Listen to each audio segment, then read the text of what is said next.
बाबूजीने आपल्या कोल्हापूरच्या वास्तव्यामध्ये HMVच्या संपर्कामध्ये असताना कमल धारवाडकरीण, पिराजीराव सरनाईक इत्यादी अनेक मंडळींच्याकडून मराठी लोकसंगीत इतकं ऐकलं की ते त्यांच्या अंगात भिनलं. त्यामुळं त्यांना आपल्या चित्रपट संगीतामध्ये आणि इतर संगीतामध्ये सुद्धा त्या बाजाचा अतिशय चांगला उपयोग करता आला. त्याचं एक उदाहरण म्हणून एक कथा आहे आणि ती सत्यकथा आहे. बाबूजींच्याच कडून ती आपण आता ऐकूया. मला गोकुळात शिरलेल्या चोराविषयीची कथा तुमच्याकडून ऐकायची. माडगुळकर आणि मी असे दोघं आम्ही अशा अनेक चित्रपटांच्या साठी बरोबर काम करत होतो. तसंच पुढचं पाऊल हा एक चित्रपट, काही गाणी झालेली होती आणि तमाशा प्रधान चित्रपट असल्यामुळे तमाशातलेच पण लावणीतले पण वेगवेगळे प्रकार यावेत, एक सुरीपणा त्याला येऊ नये म्हणून आमचा प्रयत्न चाललेला होता. तशामध्ये एक पारंपरिक जुनी अशी प्रसिद्ध लावणी मी ऐकलेली होती, माडगुळकरांनीही ऐकलेली होती. तर दिवशी मी सहज गुणगुणलो, ती सांगतो तुम्हाला. काय होतं? अजूनी वय लहान आलन्हाण भीती वाटते, अशी ती लावणी आहे. फार परंपरागत लावणी आहे. कोणाची? आणा, पठ्ठे बापुरावांची.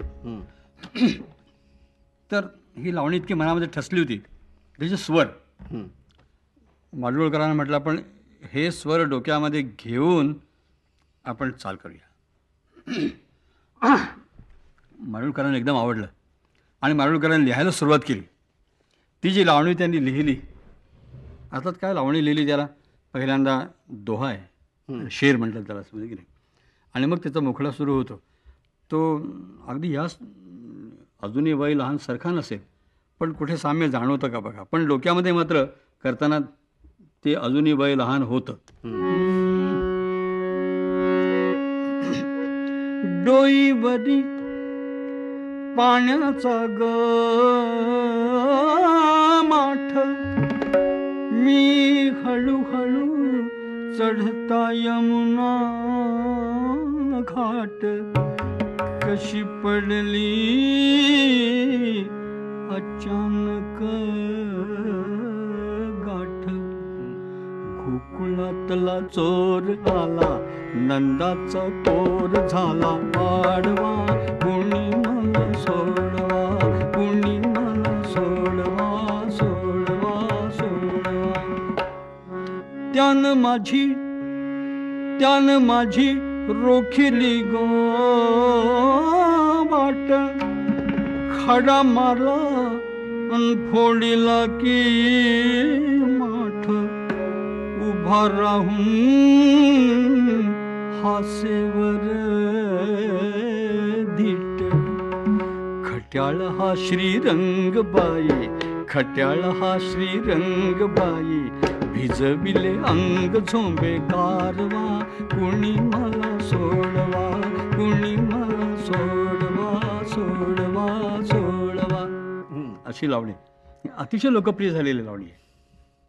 या संगीतकाराच्या काही मला वाटतं ट्रेड सिक्रेट्स असतात, त्यातला हा एक भाग झाला की असे काहीतरी संस्कार मनावर असतात आणि त्याला योग्य वेळेला पुन्हा खतपाणी घालून ती चाल एक उभारते मनामध्ये. नाही नाही, ट्रेड सिक्रेट असं नाही. तर मी ज्या भटकंतीमध्ये 2-2.25 वर्ष भटकत होतो, सर्व उत्तर हिंदुस्थान आणि पूर्वेपासून दक्षिण सोडून, त्यावेळेला जरी मी पोटासाठी भटकत होतो तरी प्रत्येक ठिकाणचं गाणं ऐकत होतो. पंजाबी गाणं, पंजाबी ढंग, उत्तर प्रदेशचा ढंग, बंगालचा ढंग, राजस्थानचा ढंग, हे कुठं ना कुठं डोक्यामध्ये रजिस्टर होत होतं. असं होतंच. बरं. त्याचा पुढे उपयोग काय होणार आहे याची काही कल्पना नसते. तर असा तो सगळा जो रजिस्टर झालेला मसाला असतो तो असा एकदम जुळून कुठून तरी येतो. त्याचं मिक्सचर कसं होतं माहिती नाही आणि हवा तेव्हा हवा तसा तो बाहेर पडत असतो. त्यातला हा प्रकार आहे. तुमच्या बाबतीत आणखीन पण असाच एक प्रकार झाला आणि तो म्हणजे नारायणरावांच्या आणि हिराबाईंच्या गाण्याचे जे तुमच्यावरचे संस्कार, त्या संस्कारांसुद्धा अशीच वाचा फुटली किंवा असे स्वर लाभले. मी फार भाग्यवान माणूस आहे, अत्यंत भाग्यवान. की एकलव्यासारखी ज्यांची मी उपासना केली किंवा ज्यांचा मी अभ्यास केला, गुरुस्थानी मानलं, असे नारायणराव किंवा हिराबाई, या दोघांना चाली सांगण्याचं भाग्य मला लाभलं. म्हणजे असं आगळं भाग्य आहे. गुरुला शिकवणं हा शब्दसुद्धा फार धीट आहे, अशिष्ट आहे त्यांच्या बाबतीमध्ये. परंतु आता दुसरा शब्द नाही म्हणून मी तो वापरतो. मी स्वतः एक चित्रपट निर्माण केला होता, दादा जोशी म्हणून, ते त्यांच्या भागीदारीमध्ये, विठ्ठल रखुमाई. आणि त्या विठ्ठल रखुमाईमध्ये नारायणराव बालगंधर्वांना काम द्यावं असा विचार होता आणि तुकारामाचं काम त्याने करावं म्हणून आम्ही त्यांच्याकडे गेलो. त्यांनी ते काम स्वीकारलं आणि तुकारामाच्या भूमिकेमध्ये 5 अभंग आहेत. बरं. तुकारामाच्याच तोंडी. आता बालगंधर्व काम करणार म्हटल्यानंतर त्यांनीच ते अभंग गायला पाहिजेत. आणि ही गोष्ट आहे 1950 सालची, 50-51 सालची. नारायणरावांचा आवाज त्या मनाने त्यावेळेला पुष्कळ चांगला होता. तेव्हा मी त्यांच्याकरता अभंगाच्या चाली तयार केल्या, पण त्यांना डोळ्यासमोर धरून त्या चाली केल्या. नारायणराव गाणार आहेत, ते नारायणरावांचा ढंग, त्यांची पद्धती, त्यांची लयकारी, हे सगळं धरून केलं. त्यातले 5 अभंग आहेत. त्यातला एक अभंग मी आता थोडासा दाखवतो. त्याचं कारण असं आहे की माझे गुरुजी पाध्यबुवा हे अतिशय सुंदर चाली करायचे. चिजा बांधायचे, ख्याल बांधायचे नवीन, आणि अनेक अभंगांना त्यांनी चाली लावलेल्या आहेत. तर त्यातलीच ही चाल आहे. म्हणजे त्यातला जो मुखडा आणि पहिला अंतरा आहे तो पाध्यबुवांची चाल आहे. तीच पाध्यबुवांची चाल, ती मी तशीच ठेवली. फक्त एकच केलं, शेवटच्या कडव्याला मी चाल लावली, पण एकच केलं की मी ती चाल संबंध नारायणरावांच्या ढंगाने नारायणराव कसे गातील असा विचार करून मी त्यांच्याकडून ती गाऊन घेतली. ती मी दाखवतो.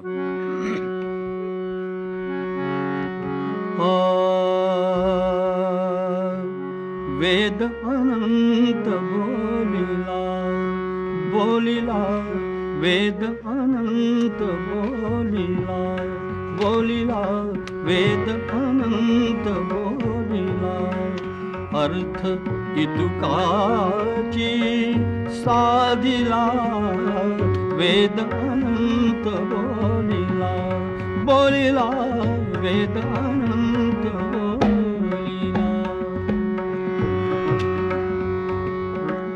विठोबासी शरण जावे, विठोबासी शरण जावे, निज निष्ठे नाम घ्यावे, निज निष्ठे नाम घ्यावे, वेद अनंत बोलिला, बोलिला वेद अनंत बोलिला.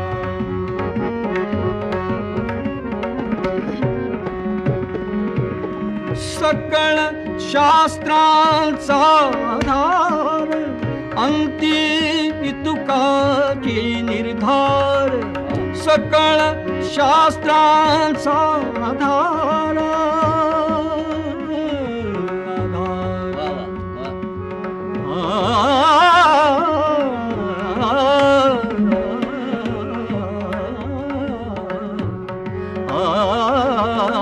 सकळ शास्त्रांचा आधार, अंती तुकाची निर्धार, 18 पुराणी सिद्धांत, 18 पुराणी सिद्धांत, तुका म्हणे हेची घेत, तुका म्हणे हेची घेत, वेद अनंत बोलिला, बोलिला वेद अनंत बोलिला.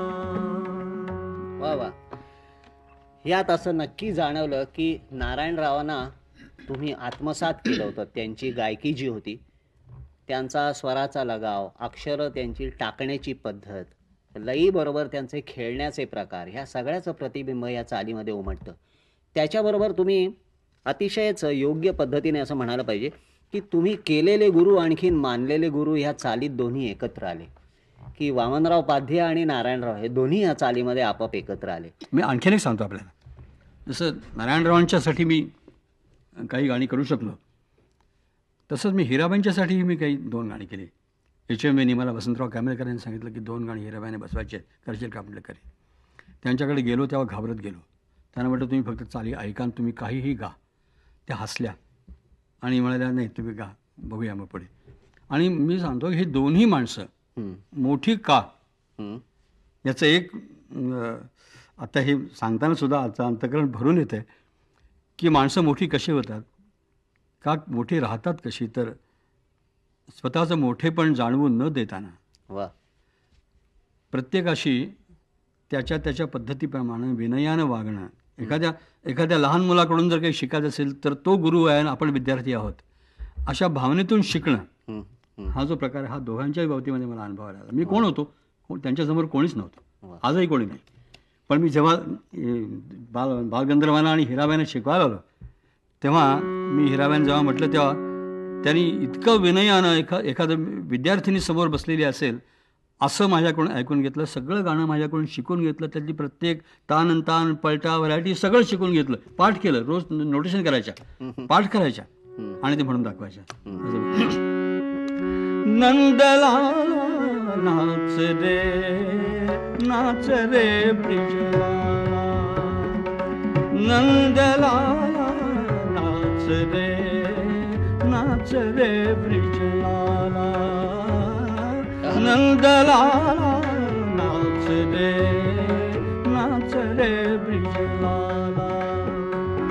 नाद घुमवी बंसरीचा पायी बांधिते वाळा, नंदलाला नाच रे ब्रिजलाला. तुमच्या गाण्यामध्ये सुद्धा आत्ता हिराबाईंचा जो लढीवाळ स्वर आहे तोही आला. आणि इथून मला असं वाटतं की तुम्हाला एक प्रश्न जरूर विचारावा की तुम्ही शास्त्रीय संगीताचा अभ्यास केलात पण आपण शास्त्रीय गवई नाही ह्याची तुम्हाला खंत वाटते. तुम्ही सुगम संगीतकार आहात, परंतु त्यासाठी तुम्ही आपल्या पद्धतीने एक वेगळा अभ्यास केलेला आहे. ह्या अभ्यासाची काही गमकं तुमच्या बोलण्यामध्ये आधी पण येऊन गेली की तुम्ही जे जे काही ऐकलं त्याचं तुम्ही मनात विश्लेषण केलं, ते टिपून घेतलं, लक्षात ठेवलं, अंगात भिनवून घेतलं. पण तुम्ही गायक पण आहात, तुम्ही रचनाकार नाही, केवळ तुम्ही गायक आहात. म्हणून गायकाची पुन्हा काही वेगळी अभ्यासाची पद्धती असू शकते आणि सुगम संगीतकाराला ती नाही की काय असं लोकांचा कदाचित समज असेल. कारण लोकांच्या बोलण्यात नेहमी येतं की सुगम संगीतकाराला आवाज असला तर तो जणू काही देवानी दिलेला असतो. देवानी दिलेला असतो पण तेवढ्याने भागत नाही. स्फूर्ती ही सुरुवातीला पुरते पण नंतर पुरत नाही. बरोबर. आणि म्हणून तुम्ही मेहनत करता का, तुम्ही मेहनत करत असला तर कशी मेहनत करता ह्याचा आपण थोडक्यात जरा विचार मांडूया. मी मेहनत करतो. अर्थात माझ्या असंख्य व्यापामुळे नको तितक्या म्हणजे अगदी नियमित मला मेहनत करायला मिळत नाही, पण मेहनत करायची मला आवड आहे, मी करतो. मी मेहनत करतो म्हणजे काय करतो, मी सुगम संगीताची मेहनत करत नाही. मी सुगम संगीत जे गातो किंवा ज्या तऱ्हेची गाणी मी बाहेर गातो त्याची मेहनत मी करत नाही, ती पाठ करतो. पण आवाजाची मेहनत करतो. मी काय करतो, गळा हा स्वच्छ असायला पाहिजे. सुगम संगीतकाराचा गळा हा तर निश्चितपणे स्वच्छ असायला पाहिजे. कारण असं आहे की गवई, शास्त्रोक्त गायन म्हणणारा गवई हा बैठकीला बसल्यानंतर स्वर लावत लावत लावत आवाज खुलवत खुलवत तो गाऊ शकतो.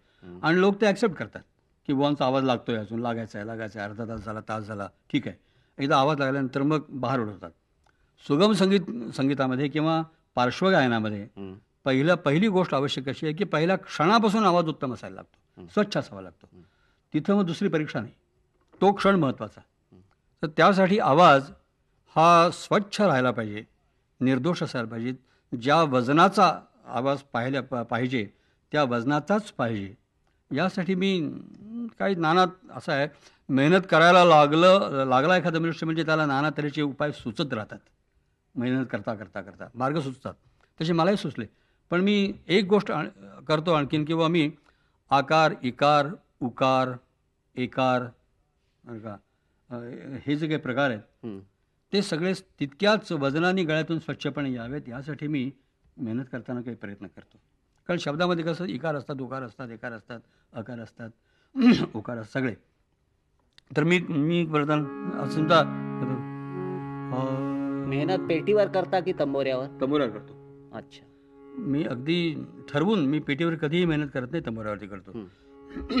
त्याचं कारण असं आहे की मी मुळात शास्त्रीय गाणारा मनुष्य आहे आणि ते येत गाता येत नाही याची खंत मला सतत असल्यामुळे मी तंबोरा घेऊन मेहनत करतो. हे करतो. किंवा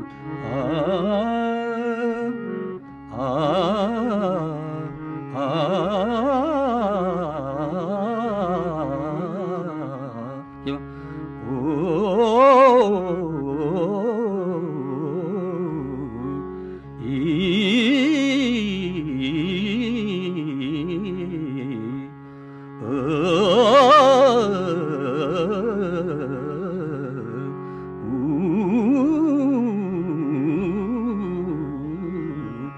अशा तऱ्हेनं मी कुठल्याही आकार एकारामध्ये उकारामध्ये त्याच वजनाने स्वच्छपणे आवाज लागावा अशा तऱ्हेची मेहनत करतो.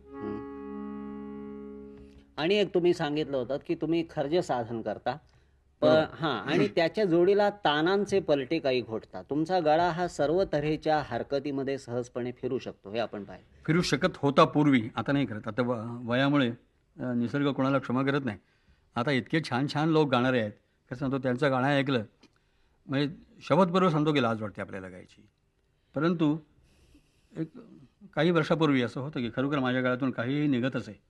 आज निघतं असं नाही, निघत नाही अनेक वेळेला, पण निघावाची इच्छा असते. त्यासाठी मी मगाशी म्हटलं ना की वजन एकसारखं वजन आपल्या गळ्यात असायला पाहिजे आणि गळा स्वच्छ असायला पाहिजे. सापासून वरच्या सापासून वरच्या गंधारपासून खालच्या खर्जातल्या पंचामापर्यंत मी खर्जाची मेहनत करतो. मला एक काही ते माझ्या आवाजामध्ये एक दोष असा आहे की सकाळी उठलो की माझ्या आवाजात कफ असतो, थ्रोट कफ म्हणा असा असतो. तो स्वच्छ होण्याकरता काय वेळ लागतो, पण मी खर्जाची मेहनत करतो. मी खर्ज खालचा षड्ज निषाद धैवतपर्यंत असं ते सुद्धा स्वर लांब स्वर लावतो. ते सुद्धा आकार इकार उकार ओकार अशा सगळ्या पद्धतीने लावतो. आणि खर्जाच्या मेहनतीमुळे मला असा अनुभव आलेला आहे की सगळा कफ स्वच्छ होतो, निघून जातो. छाती स्वच्छ होते, गळा स्वच्छ होतो. आणि अशा तऱ्हेची मेहनत मी ज्यावेळेला मेहनत म्हणून करतो ते पहिल्यांदा ही करतो. आणि दुसरं माझ्या गुरुजींनी पाध्यभवानी त्यांची तानांची पद्धत आता मला सांगता येणार नाही, परंतु कशा तऱ्हेच्या ताना एक चुणूक दाखवतो, पण अशाच तऱ्हेच्या नाही, अशा अनेक पद्धतीच्या ताना त्यांच्या गळ्यातून. तान हा त्यांचं वैशिष्ट्य होतं. तान वगैरे तान आणि ताल लय स्वर कसं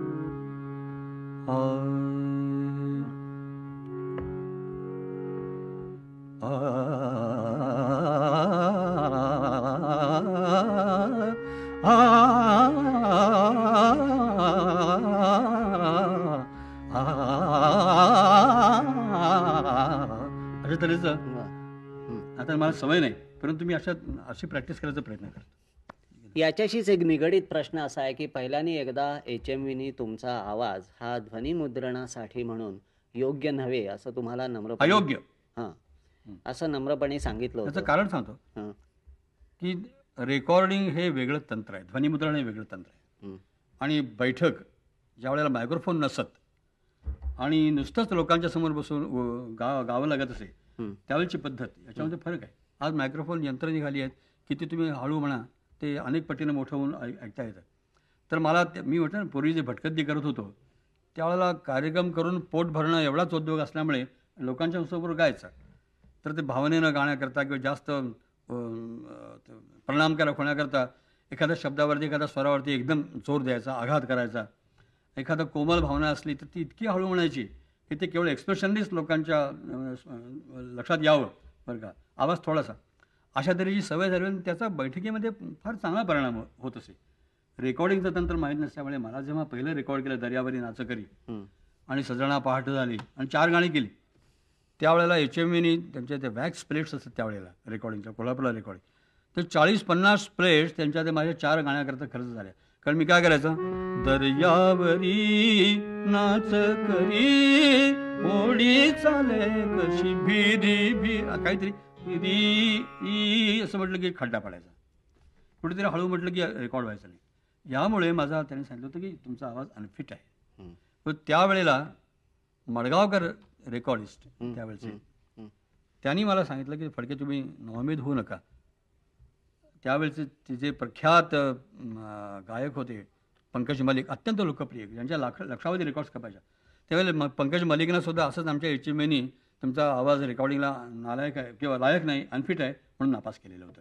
सैगलला सुद्धा म्हणाले आमच्या HMAनी नापास केलेलं होतं, आवाज रेकॉर्डिंगला सूट होत नाही म्हणून. आणि आज ते कोण झालेत, कसे झाले पहा. त्यांनी सांगितलं तुमच्या आवाजात अमुक दोष आहे, एक लेव्हल लागते विशिष्ट प्रकारची, थोडीशी वर खाली चालते, तर ती लेवल तुम्ही कशीच कुठे जाते हे त्यांनी सोदाहरण मला सांगितलं. वा. आणि ते म्हणले हा दोष तुम्ही काढायचा प्रयत्न करा आणि तुमचा आवाज निश्चितपणे आवाज चांगला मुळात आहेच आहे आणि तो रेकॉर्डिंगला चालणार आहे. आणि मी तो दोष काढण्याचा प्रयत्न केला आणि मला असं वाटतं की मी त्यामध्ये यशस्वी झालो आहे. की काही वर्षानंतर याच माडगावकरांनी, मला माहीत आहे की इतर अनेक गायकांना सांगितलेलं आहे की रेकॉर्डिंगसाठी कसा आवाज असावा याचा जर तुम्हाला उत्तम नमुना पाहिजे असेल तर सुधीर फडक्यांचा आवाज पहा. वा वा. ही आपण गोष्ट बोललो ही बरं झालं, कारण सुगम संगीतकाराचा अभ्यास, ध्वनिमुद्रणाचा अभ्यास, नवीन माध्यमांची जाण, ह्या सगळ्याचा उपयोग झाल्याशिवाय आता नवीन युगात माणूस गायक म्हणून पुढे येणं अशक्य आहे. आता आपण थोड्याशा अतिशय वेगळ्या क्षेत्रात तुमच्या जीवनामध्ये ज्याला अतिशय महत्त्वाचं स्थान आहे, त्या म्हणजे तुमच्या सामाजिक आणखीन राजकीय जाणीवांपोटी जी तुम्ही कामं केलीत त्याचा आपण थोडासा विचार करूया. पहिला अर्थात अतिशय रोमहर्षक असा वाटणारा जो भाग आहे तो म्हणजे दादरा नगर हवेलीच्या मुक्तीसाठी जी चळवळ झाली त्यामध्ये तुम्ही घेतलेला सहभाग. त्यानंतरचा एक थोडासा किंवा त्याच्याही आधीपासूनचा भाग आहे तो म्हणजे वीर सावरकरांच्या तत्त्वज्ञानाचा तुमच्यावर झालेला परिणाम. अगदी थोडक्यात सांगण्याचा प्रयत्न करतो की सावरकरांच्याबद्दल मला अतिशय आदर आहे. या देशाला खरंखुरं त्याचं योग्य स्थान प्राप्त करून देऊ शकणारा तेवढा एकच माणूस होता अशी माझी भावना आहे. ठीक आहे, त्यांच्या तत्त्वज्ञानाच्या, त्यांच्या विचारांच्या, त्यांच्या कार्याच्या प्रभावामुळे आणि त्याबरोबर मुख्यतः संघाच्या प्रभावामुळे, मी लहानपणापासून राष्ट्रीय स्वयंसेवक संघाचा स्वयंसेवक आहे, आजही आहे, त्या प्रभावामुळे दादरा नगर हवेलीच्या चळवळीमध्ये नव्हे सशस्त्र संग्रामामध्ये भाग घेण्याची मला स्फूर्ती मिळाली. माझे काही मित्र संघाचे स्वयंसेवक त्यांनी हा प्रयत्न सुरू केला. जेव्हा मला कळला तेव्हा मी त्यात सामील झालो आणि त्या अनेक स्वातंत्र्य सैनिकापैकी मी एक. आणि परंतु एक मात्र अनुभव म्हणजे अभिमानाची गोष्ट अशी आहे की मीही माझ्या देशाच्या स्वातंत्र्यासाठी प्रत्यक्ष रणांगणावर जाऊन लढलो आहे, हा मला अभिमान आहे. आणि आयुष्यात आणखीन मिळवण्यासारखी काही फारशी मोठी गोष्ट असते असं मला वाटत नाही. त्याचा मोबदला आम्ही कोणीही अपेक्षेला नाही, का मिळतो किंवा नाही याचा विचारही केलेला नाही आहे. आमच्या देशाला आम्ही स्वातंत्र्य मिळवून दिलं. आमच्या देशातला एक भाग जो आमच्या संपूर्ण देशाच्या स्वातंत्र्यानंतर सुद्धा पारतंत्र्यामध्ये होता तो स्वतंत्र करण्याचा सशस्त्र प्रयत्न आम्ही केला. प्रत्यक्ष फायरिंग झालं आणि आम्ही तो संपूर्ण भाग स्वतंत्र केला, आमच्या सरकारच्या स्वाधीन केला. आमचं काम झालं. त्यानंतर दादरा नगर हवेलीच्या स्वातंत्र्यानंतर मोहन रानडे आणि डॉक्टर मस्कालिनस हे गोव्यातले स्वातंत्र्यवीर, जो मोहन रानडे दादरा नगर हवेलीमध्येही होता स्वातंत्र्य संग्रामामध्ये, हे गोव्यामध्ये त्यांना पकडलं, सशस्त्र लढ्यामध्येच पकडलं आणि त्यांना गोवा स्वतंत्र व्हायच्या अगोदर पोर्तुगालमध्ये नेऊन ठेवलं, लिस्बनमध्ये तुरुंगात नेऊन ठेवलं. एकाला 28 वर्षाची, एकाला 32 वर्षाची शिक्षा.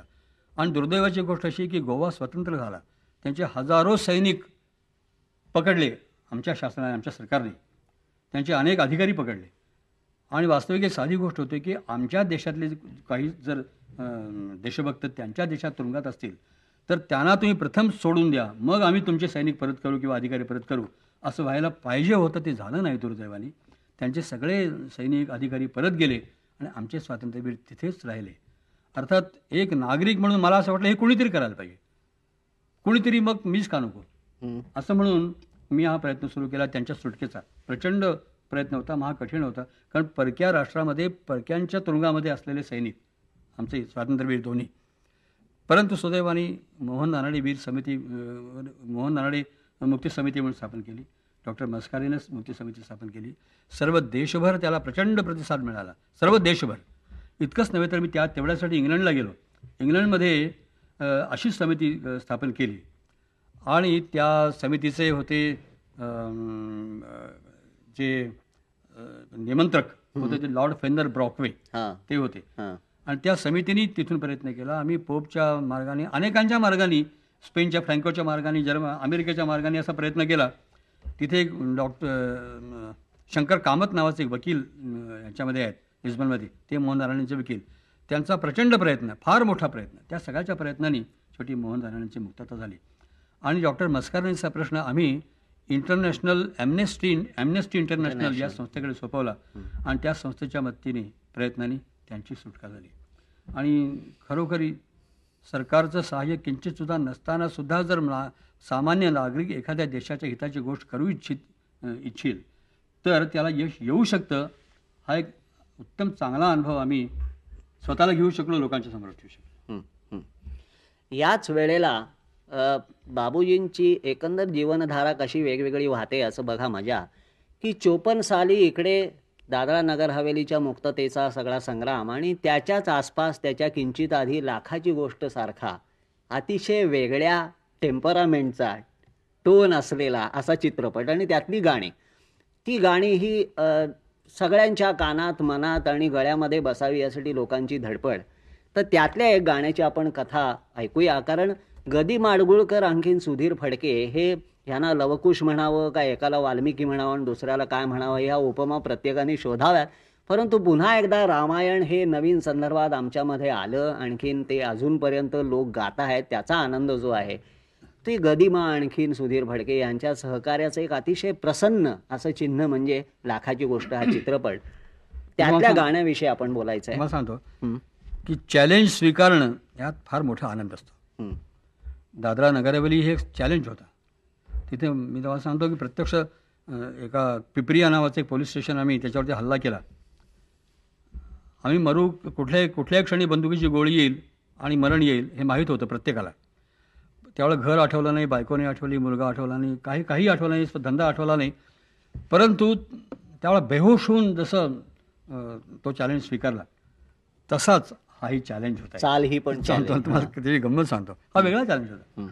एक लाखाच्या गोष्टीच्या वेळेला इतर काही गाण्यांच्या चाली झाल्या होत्या.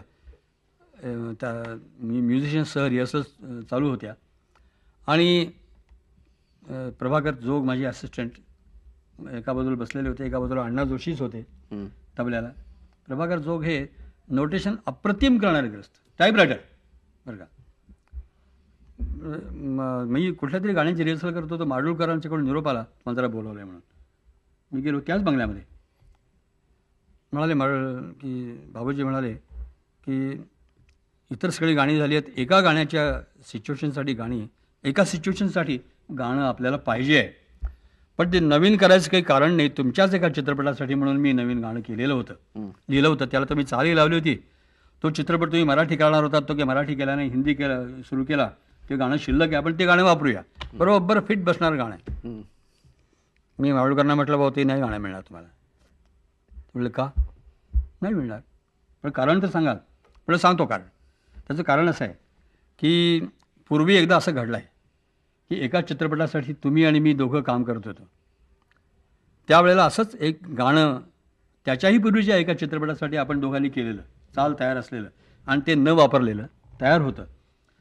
आणि त्यावेळेला मी तुम्हाला म्हटलं होतं की ते गाणं आपण त्या चित्रपटासाठी दुसरं वापरूया. तेव्हा तुम्ही मला सांगितलं होतं की ते गाणं वापरता येणार नाही, कारण त्या गाण्याचे मला त्या निर्मात्यांनी पैसे दिलेले आहेत गाणं लिहिण्याबद्दल. म्हटलं तसंच आहे की ज्या चित्रपटाचं माझ्या तुम्ही गाणं मागता आहात त्या गाण्याचे मी तुम्हाला पैसे दिलेले आहेत, तेव्हा ते गाणं काही तुम्हाला वापरता येणार नाही. भयंकर संतापले, भयंकर. बरं ठीक आहे म्हणाले. एका खोलीत जाऊन बसले. मी रिहर्सल करत बसलो आणि 10 मिनिटं झाली नसतील आले, असे उंबऱ्यावरती उभे राहिले. फडके, आता बाबूजी नाही, फडके हे गाणं घ्या म्हणाले. म्हटलं वाचा, जरा सावकाश वाचा. गाणं उभं राहून तिथं त्यांनी अण्णाला हा प्रसंग माहीत आहे, हा अण्णा तिथं होता जोशी, तर वाचलं. म्हटलं कृपा करून आणखीन एकदा वाचा, पण आणखीन थोडं सावकाश वाचा. त्यांनी पुन्हा वाचलं आणि असं गाणं फेकलं आणि जाण्यासाठी वळले. म्हणजे माडुळकर थांबा, चाल ऐकून जा. तुम्हाला खोटं वाटेल आता, परंतु आता मी जे सांगतोय तसंच घडलेलं आहे. म्हणजे अनुभवात सुद्धा याच्यामध्ये फरक नाही आहे.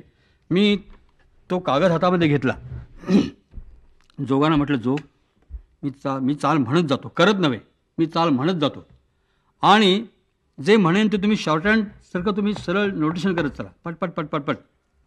काही गॅप्स राहिला तर आपण त्या आठवून करू शकतो.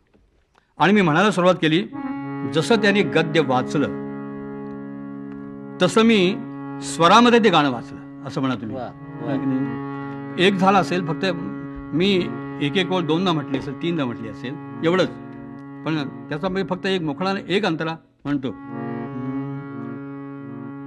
ऐकशील का रे माझे अर्थहीन गीत,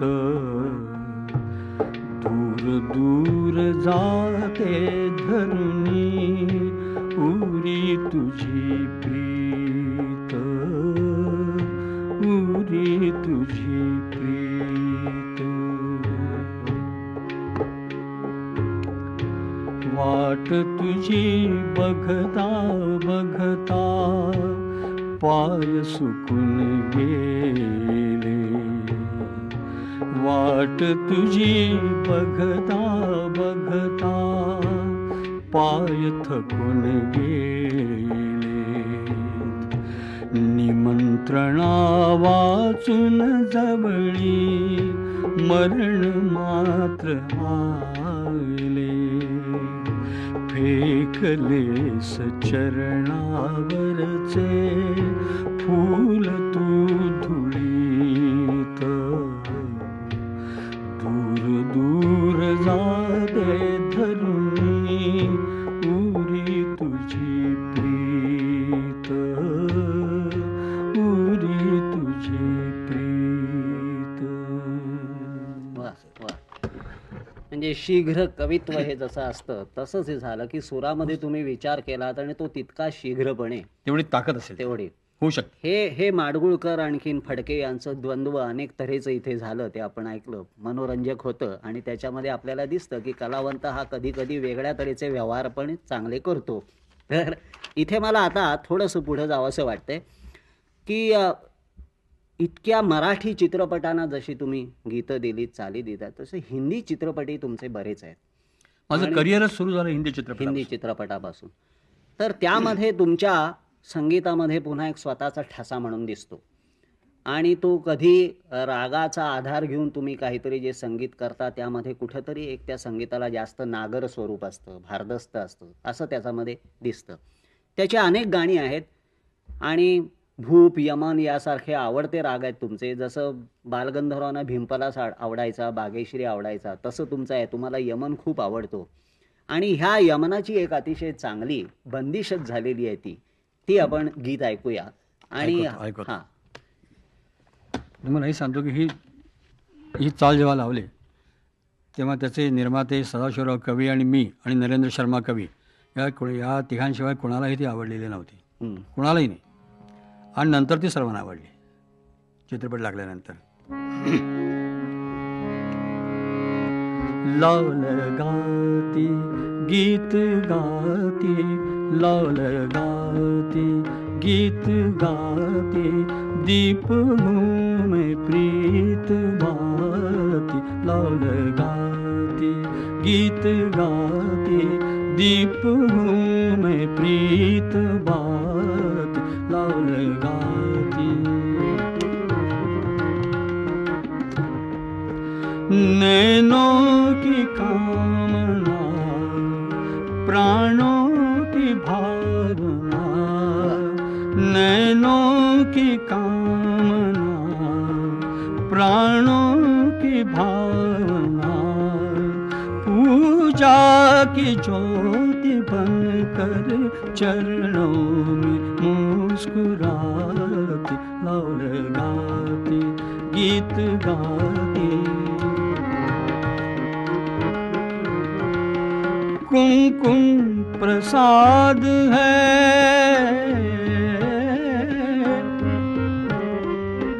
कुमकुम प्रसाद है, प्रभु धन्यवाद है. हर घर में हर सुहागन मंगल रहे मनाती, गई गाते बाल गाते गीत गाते दीप में प्रीत बाळते बाल गाते गीत गाते. ते फार वर्ष झाली ना, त्यामुळे सगळं लक्षात नाही. तरी पण यातला मुद्दा बरोबर लक्षात येतो की तुम्हाला शास्त्रीय संगीताचं बाळकडू मिळालंय आणि त्यातला जो काही गाभा आहे तो तुम्हाला सारखा भावलेला आहे. परंतु तरीसुद्धा तुम्ही बोलताना मला एकदा असं म्हणाला होतात की शास्त्रीय संगीत ऐकताना त्याच्यामध्ये रसवत्ता आहे, लोकांना हलवायची ताकद त्यात आहे, असा तुम्हाला प्रत्यय आला नाही. तुम्हाला प्रत्यय आला की ह्याच्यामध्ये ज्ञान आहे, विद्या आहे, मेहनत आहे आणि तसं म्हटलं तर प्रतिभासुद्धा आहे. पण तरीसुद्धा लोकांना लगेच हलवणं, त्यांच्या मनाला हृदयाला स्पर्श करणं ही ताकद शास्त्रीय संगीतामध्ये कमी आहे असं तुम्ही मला म्हणाला होतात आणि त्याला तुम्ही उदाहरणही दिली होती. त्याच्या उलट दुसरं एक उदाहरण होतं की जे आजच्या अतिशय मान्यवर प्रख्यात संगीतकारानं तुमच्या चालीविषयी काढलेला जो उद्गार होता त्यामुळे तुम्ही अस्वस्थ झाला होता. तो दुसरा जो भाग आहे तो तुम्ही थोडक्यात, परंतु तुम्हीच तो सांगा. सांगतो, पण तो सांगताना मी हे सांगतो की त्या संगीतकाराबद्दल मला अत्यंत आदर आहे. तो अतिशय ऋषितुल्य माणूस आहे. तरी पण सांगतो. पु ल देशपांडे पुण्याला राहत होते आणि कुमार गंधर्व मला वाटतं पहिल्यांदाच पुण्याला आले होते आणि पुलंच्या घरीच उतरले होते. पुलंची बायको आणि मी, आमचा सगळ्यांचा अतिशय घरोबा. आम्ही एकेरीतले लोक आहोत सगळे. तर मी कुमार गंधर्व तिथे आलेत म्हटल्यानंतर मी त्यावेळेला राहत होतो मुंबईमध्ये. पुण्याला गेलो, पुलंकडे गेलो, कुमारांची ओळख झाली आणि संध्याकाळी मी दुपारपासून बसलो होतो. संध्याकाळी पुलं कुठेतरी बाहेर गेला होता आणि पुलंच्या बायकोनी मला म्हटलं की सुधीर तुम्ही जरा कुमारनं तुमच्या चाली ऐकवा. बरं म्हटलं ऐकवतो, आनंदाने ऐकवतो. तर कुमार ऐकणार असतील तर मग काय आणखीन भाग्य कुठलं. आणि म्हणून मी माझ्या पुष्कळ चाली ऐकवल्या होत्या. त्यावेळेला माझ्या अनेक चित्रपटांच्या, म्हणजे मी संगीत दिलेल्या अनेक चित्रपटांचे रौप्य महोत्सव झाले होते, सुवर्ण महोत्सवही झाले होते. अनेक चित्रपटांचं संगीत अतिशय लोकप्रिय झालं होतं आणि म्हणून मी मोठ्या आनंदाने त्यांना ऐकवलं. बऱ्याच चाली ऐकवल्या.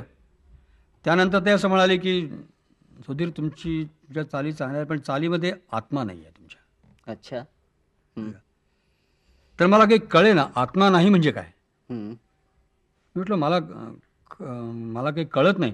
मला असं वाटतं की मी ज्या चाली करतो त्या प्रसंगानुकूल करतो, त्या प्रसंग डोळ्यासमोर ठेवून मी चाली करतो आणि प्रसंगासाठी चाली करतो. माझ्यापेक्षा जास्त सुमधुर, गोड, आकर्षक चाली करणारे पुष्कळ लोक असतील, पण प्रसंगानुकूल चाली करणारा मात्र मी अगदी थोडे लोक आहेत, त्यापैकी मी एक असं मला वाटतं. तर आत्मा काय नाही म्हणजे काय आणि तो कसा असायला पाहिजे ते मला जर कृपा करून समजून सांगितलं तर फार बरं होईल. तर ते काही बोलले नाहीत.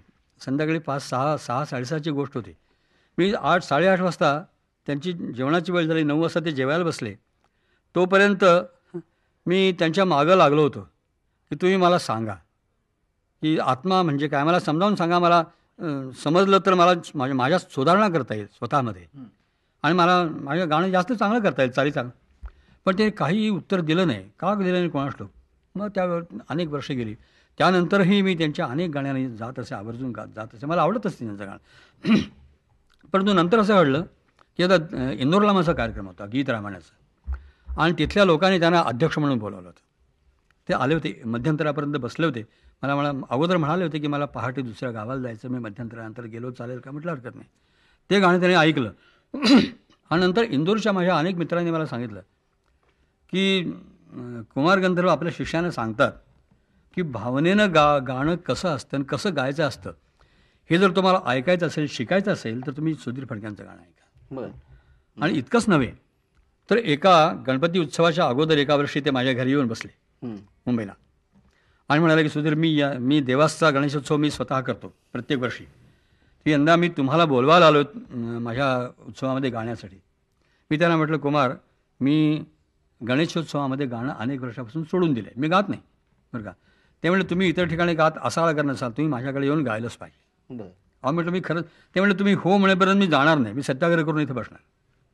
आणि खरोखर त्यांना नाही म्हणणं शक्य नव्हतं. मी गेलो देवासला. गाणं खरोखर आता कुमारांनी बोलावल्यानंतर प्रश्न होता काय, गाणं झालं आणि मध्यंतरामध्ये मला वाटतं असे येऊन त्यांनी कडकडून मिठी मारली मला. आणि मी समजलो की ठीक आहे, आत्मा हा त्यांना समजला असेल, कदाचित त्यांनी बोलून दाखवला नसेल. परंतु मला असं वाटतं की माझ्या गाण्यात इतर काही असेल नसेल कोणा ठाऊक, परंतु जो आवश्यक गाण्यामध्ये असायला लागतो तो आत्मा माझ्या गाण्यामध्ये असतो आणि असायला पाहिजे अशी माझी धारणा आहे. मग हे इथून हे सांगण्यामध्ये त्यांचा अवमान करण्याचा मुळीच हेतू नाही आहे. तो विद्वान माणूस आहे. त्यांचं क्षेत्र वेगळं आहे, माझं क्षेत्र वेगळं आहे. तसं पाहिलं तर तुम्हा दोघांचंही क्षेत्र तेच आहे आणि ते म्हणजे श्रोत्यांना सुरातून अर्थ आणि आशय पोचवणं, आणि ते तुम्ही दोघेही अतिशय समर्थपणे करता आहात. आता मला इथून एक दुसरा प्रश्न असा विचारावासा वाटतो की तुम्ही चाल येता, तुम्ही स्वतः गाता आणि मग तुम्ही दुसऱ्यांना ते शिकवता, तेव्हा त्या चाली देत असताना जो घेणारा असतो त्याचंही एक सामर्थ्य असतं. आता आजच्या तर त्यांच्याविषयी म्हणजे आजच्या ज्या आता प्रसिद्ध सगळे गायक आहेत आणि गायिका आहेत त्यांच्या अनेकांची कारकीर्द ही तुमच्या गाण्यातून सुरू झालेली आहे. तर त्या आता उदाहरणार्थ आपण आशा भोसले यांचं उदाहरण घेतलं तर आता ह्यांची गायकी स्वतःची, त्यांचा गळा आणि तुम्ही त्यांना शिकवलेल्या गोष्टी किंवा त्यांनी त्यातून फुलवलेल्या गोष्टी, याचं तुम्ही कसं वर्णन करा? नाही, आशा भोसलेंची कारकीर्द माझ्यापासून सुरुवात झालेली नाही, परंतु आशा भोसले या ज्या ओळखल्या जायला लागल्या पार्श्वगायिका म्हणून, त्या निश्चितपणे माझ्यामुळे ओळखल्या जायला लागल्या असं मी अगदी जाहीरपणे म्हणतो. अर्थात आशा भोसले ही आगळी गायिका आहे, लता मंगेशकर या आगळ्या गायिका आहेत. या दोन्ही गायिकांनी माझ्याकडे भरपूर गाणी गायलेली आहेत. लता मंगेशकरांच्याबद्दल काही बोलणं म्हणजे आवश्यकच नाही, बरं का. त्यांचं पहिलं गाणं जेव्हा मी त्यांना दिलं, पहिली ओवी होती नुसती, अगदी त्यावेळेला लताही कोणी नव्हती, बरं का. त्यावेळेला मी नुसतं ऐकलं, शिकवलेलं आणि म्हटलं मी जे अपेक्षित हो की मी जे गातो माझ्याकडून निघतं हुबेहूब गाणारा हा गळा आहे. तसं आशा भोसलेंच्याबद्दल सुद्धा की आशा भोसले हे जबरदस्त प्रयत्न करणारी बाई आहे, जबरदस्त, बरं का. मी त्यांना जेव्हा पहिल्यांदा शिकवायला लागलो तेव्हा एखादी जागा त्याच्या गळ्यातून नीट निघत नसे. मी 2-4 वेळा म्हटली की ठीक आहे, सांगायचं की ठीक आहे, ओके, पुढे जाऊया. तर त्या मला सांगत असतं प्रत्येक वेळेला की नाही, मला माहीत आहे की तुम्ही जसं म्हणता तसं मला येत नाही आहे, त्यात तुमच्याप्रमाणे जेव्हा येईल तेव्हा आपण पुढे जाऊ, बरं का. आणि तसं त्या बाईंनी 2-2, 3-3, 4-4 दिवस रिहर्सल करून चालत जसं हवं होतं तसं गाणं गळ्यामध्ये बसून गाणी रेकॉर्ड केलेली आहेत. मालती पांडे, माणिक दादरकर ह्या दोघी गायिका ह्या माझ्या गाण्यातूनच त्यांचे करिअर सुरू झालेली आहे. मी शिकवलेल्या गाण्यातून, म्हणजे सुगम संगीतामधून, रेकॉर्डिंगमधून, की नाही. आणि आत्ताच्या जे गायक किंवा आताच्या गायिका आहेत, आता अनेक गायक सगळे जे मन्ना डे, मोहम्मद रफी, GM दुराणी तुम्ही सांगितलं, हे सगळे गायक, किशोर कुमार, हे सगळे गायक माझ्याकडे गायलेले आहेत. आणि आताचे जे नवीन गायक आहेत ते तितकेच हुशार आहेत. म्हणजे ज्या सगळ्यांना शिकवताना आनंद वाटावा असे सगळे आताचे सगळे गायक आहेत. इतर गायकांच्या विषयी मी आशा भोसलेंच्या विषयी एक फक्त गोष्ट सांगतो की मला, कारण त्यांचा माझा जास्तीत जास्त सहवास या रेकॉर्डिंगमुळे आलेला आहे म्हणून, की मग मी त्यांच्याबद्दल नेहमी असं म्हणतो की एखादी मूर्तिकार एखादा मूर्ती घडवतो. मूर्ती घडवत असताना त्या मूर्तिकाराच्या मनामध्ये जे घडावं अशी अपेक्षा असते आपल्या हातून, जे घडवावं तशीच इच्छा त्या दगडाला जर झाली, कारण दगडसुद्धा पारखून घेतलेला असतो मूर्ती करण्यासाठी, दगडाला जर अशी इच्छा झाली की त्या मूर्तिकाराच्या मनात जे आहे तसं आपण घडावं आणि तो मूर्तिकारही घडवू लागला आणि दगडही घडू लागला स्वतः, तर जे काय अद्भुत निर्माण होईल. तसं आशा भोसलेंना गाणं शिकवताना जे प्रत्यंतर येतं ते हे प्रत्यंतर येतं. ती बाई अतिशय प्रतिभावान, अत्यंत प्रयत्नवादी, अलौकिक अशी बाई आहे. इतरांना शिकवताना आलेले अनुभव हे त्या माणसाच्या वकुबामुळे आणि गुणामुळे हे अतिशय आनंददायक होतात, ह्याचंच तुम्ही एक प्रत्यंतर आत्ता दिलेलं आहे. तुम्ही स्वतः गाताना मी जर तुम्हाला असं म्हटलं की कुठलं गीत हे चांगलं असतं, याची तुम्हाला आता इतक्या वर्षांच्या तुमच्या तपश्चर्येनंतर अशी काही गमकं मिळतील तुम्हाला, तर ती कुठली होती? कुठलं गीत चांगलं म्हणता येईल, कुठलं गीत चांगलं गाता येईल, गीत चांगलं कसं गावं, अनेकांच्या मनात हे प्रश्न असतील. अर्थात हे प्रश्न आहेत हे खूप विस्ताराने सांगण्याचे पण आहेत, पण थोडक्यामध्ये ह्याचं काय उत्तर देता येईल? आपण उदाहरणं घेऊनच बोलू, कारण दरवेळेला तुमच्या बोलण्यामधून ती उदाहरणं आलेली आहेत म्हणून त्याच्या आधारे पुढे जाऊ. उदाहरणार्थ आपण एकदा असं म्हटलं होतं की माणिकबाईंचा आवाज आणि एक गाणं, समजा सावळाचा रंग तुझा, हे आपण गीत म्हटलं, त्या गीताची प्रकृती आणि माणिकबाईंच्या आवाजाची प्रकृती ह्याचा तुम्ही कसा मेळ घातला? तुमच्या दृष्टीने हे गीत कुठल्या तऱ्हेनं तुम्ही चाल बांधलीत? नाही, मी अगोदर चाल बांधली. बर. चाल बांधली म्हणजे माणिकचं रेकॉर्डिंग करायचं म्हणून मी चाल बांधली. अच्छा. आणि मला असं वाटतं की माणिकच्या गळ्यामध्ये हं. बालगंधर्वांचा फार ठसा आहे, बर. माझ्या गळ्यामध्ये आहे. आणि त्यामुळे ती चाल, त्या सगळ्या हरकती विरकती, हा सगळा ते बालगंधर्वांच्या पद्धतीच्या आहेत, किंवा बालगंधर्व ज्या पद्धतीने हरकती घेत असत बरं का, तर त्या पद्धतीच्या आहेत. थोडासा उत्तर हिंदुस्थानी ढंगाचाही त्याच्यावरती प्रभाव आहे, पंजाबी ढंगाचा प्रभाव आहे. परंतु माणिकबाईच्या गळ्याला अतिशय सूट होईल अशी ती चाल मी केली आणि ती बरोबर यशस्वी झाली. म्हणजे गीतामध्ये काही वेळेला त्या माणसाची स्वतःची गायकी जी असेल त्याचा विचार झाल्यानंतर ती चाल उठते, असं एक हे उत्तम उदाहरण झालं.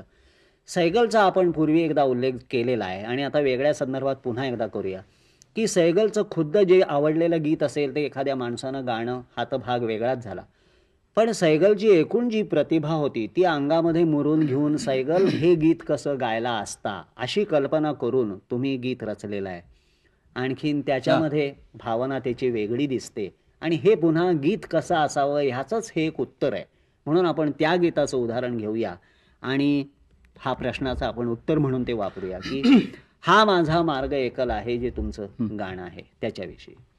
तो चित्रपट माझाच स्वतःचा, संगीत माझंच. गीतकार होत्या शांता शेळके. वा. प्रसंग एक दारोडा दारू पिऊन बेभान झालेला आहे, परंतु त्याच्या पूर्वस्मृती ज्या आहेत त्या तशाच आहेत. त्यांनी त्या स्मृतीने व्याकुळ झालेला आहे. दारू त्यासाठी ते विसरावं म्हणून दारू पितोय, पण खूप दारू पिऊन सुद्धा त्या स्मृती विसरल्या जात नाहीत, आठवणी जात नाहीत. असा प्रसंग आहे. राजाभाऊ परांजपे त्याचे दिग्दर्शक आणि भूमिकाही त्यांच्याच तोंडी हे गाणं आहे चित्रपटामध्ये. मला असं वाटतं की प्रसंग, काव्य, चाल आणि गाणं स्वतः याचा अतिशय उत्तम संयोग ह्या गाण्यामध्ये झाला आहे. सुरुवात अशी केलेली आहे, किती समजावू तरी कळेना खुळ्या मनाला, जळते आहे काय मनी ते सांगू कुणाला. हे गाणं संगीत त्याचं तयार करत असताना आणि म्हणताना माझ्या डोळ्यासमोर सैगल होते. हा माझा मार्ग एकला, हा माझा मार्ग एकला, चिळलो तरीही चालणे मला, हा माझा मार्ग एकला.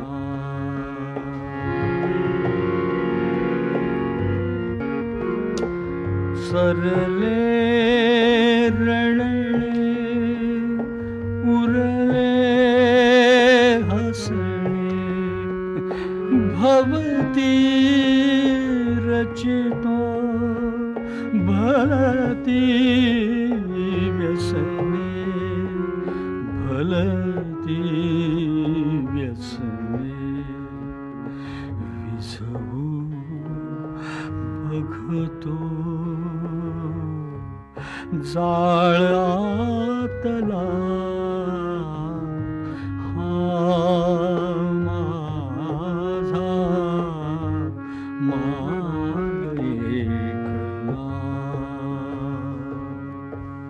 गाणं मोठं आहे म्हणत नाही. आपल्याला बाबूजींच्या प्रतिभेची झलकच बघायला मिळाली.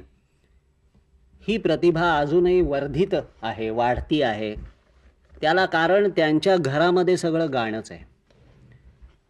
त्यांच्या पत्नी ह्या अतिशय गाजलेल्या पार्श्वगायिका, ललिता देऊळकर पहिल्या, ललिता फडके, त्यांचा मुलगा श्रीधर हाही सुंदर चाली करतो आणि स्वतः चांगलं गातो. त्यांच्या घरी असलेले पक्षी हे सुद्धा विशिष्ट तऱ्हेनं तालात आणि लयीत डोलतात आणि वागतात. इथपर्यंत संगीताने भारलेलं जे घर असेल तिथे दुसरं काही होईल असं वाटत नाही. चाली बांधल्या जाणार, चाली ऐकल्या जाणार, चाली आवडणार आणि चाली नावडणार, हे सगळं होणार. तर आपण बाबूजींना एवढंच म्हणू की 66व्या वर्षी तुम्ही नव्या उमेदीने चाली रचता आहात आणि तुमच्या मनात तरी अजून एक खंत आहे की आपल्याला शास्त्रीय संगीतकार म्हणून थोडंसं अधिक गायला मिळालं तर बरं. तर आम्ही तुम्हाला शुभेच्छा व्यक्त करतो की तुम्हाला मेहनतीला अधिक वेळ मिळून शास्त्रीय संगीतही तुमच्याकडून ऐकू. परंतु सध्या ह्या कार्यक्रमाच्या शेवटचं म्हणून तुम्ही एक तुमची नवीन रचना जी असेल ती गात राहा आणि ती गात राहताना कार्यक्रम संपला ह्याचा अर्थच असा की तुमच्या रचनाही चालू राहणार आहेत आणि आमचे कानसुद्धा ते ऐकायला आतुर राहणार आहेत. संपवण्यापूर्वी हा कार्यक्रम मी एक गोष्ट सांगतो की सदैव माझ्या मनामध्ये ही भावना आहे की जे कोणी संगीतकार आहेत ते ज्या संगीत रचना करतात तशी आपल्याला करता येईल. अनेकांच्या मी रचना ऐकतो ना असं वाटतं की आपल्याला का नाही येत करता. प्रत्येकापासून काहीतरी शिकायला मिळतं, शिकावाशी इच्छा असते आणि शिकण्याची इच्छा असल्यामुळेच मी अजूनपर्यंत मला असं वाटतं की मी प्रयत्न करू शकतो, मी टिकू शकलो आहे. ही इच्छा फक्त परमेश्वराने तशीच कायम ठेवावी.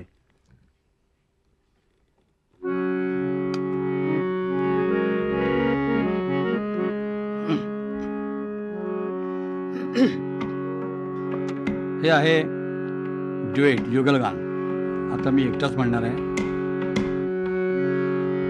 जादू घडे सांज रंगाची, जादू घडे सांज रंगाची, पळे मिठी दोन्ही जगांची.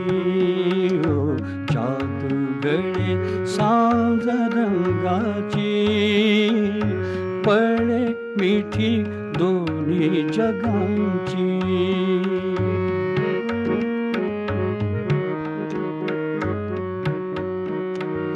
क्षितिज दूरचे जणू केशरी धुके, त्या तिथे धरेवरी नभ निळे झुके. प्रीती भेट मेघनगांची, प्रीती भेट मेघनगांची, पळे मिठी दोन्ही जगांची. हो जादू घडे सांज रंगाची.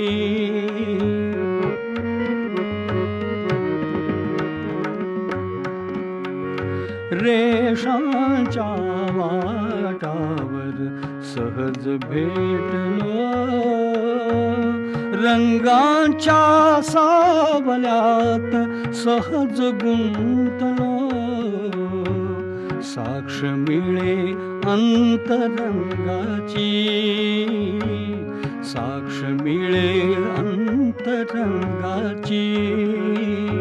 पळे मिठी दोन्ही जगांची.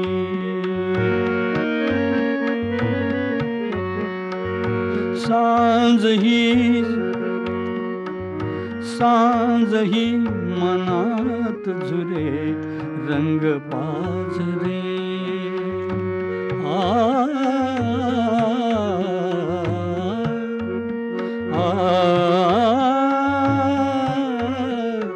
सांज ही मनात झरे रंग पाझरे.